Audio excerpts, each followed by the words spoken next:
Nous devons aider le continent africain. To live with us, the European dream. Good friend of Taiwan. Europe 1, bonjour. Europe 1, il est 7h-5. L'heure de retrouver la revue de presse internationale. Nous partons d'abord en Irlande. Bonjour Clémence Pénard. Bonjour. Vous êtes à Dublin pour Europe 1 et au centre de l'actualité irlandaise. C'est McDonald's qui perd la marque de l'Union européenne, Big Mac pour les produits de volaille. C'était David contre Goliath. La Cour de justice de l'Union européenne a mis fin à 17 ans de bras de fer, précise la RTE, entre Supermax et son rival mondial. La marque Big Mac ne sera plus l'apanage du géant américain, explique The Irish Times.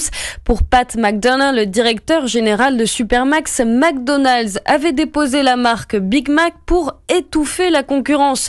Il s'est donc réjoui de cette victoire significative pour les petites entreprises du monde entier.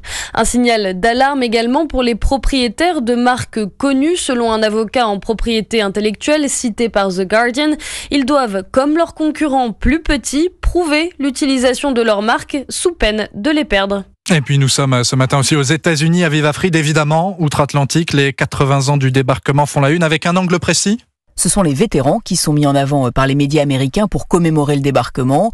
Politico titre sur les derniers soldats de la Seconde Guerre mondiale qui convergent vers les plages normandes pour ce qu'on appelle ici le D-Day.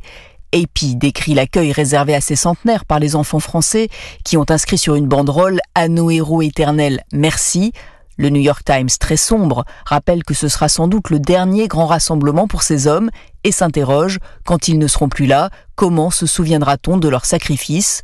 NBC News, pour sa part, souligne que l'anniversaire se déroule alors qu'une autre guerre menace l'Europe et que les idéaux défendus lors du débarquement risquent de disparaître avec les derniers survivants.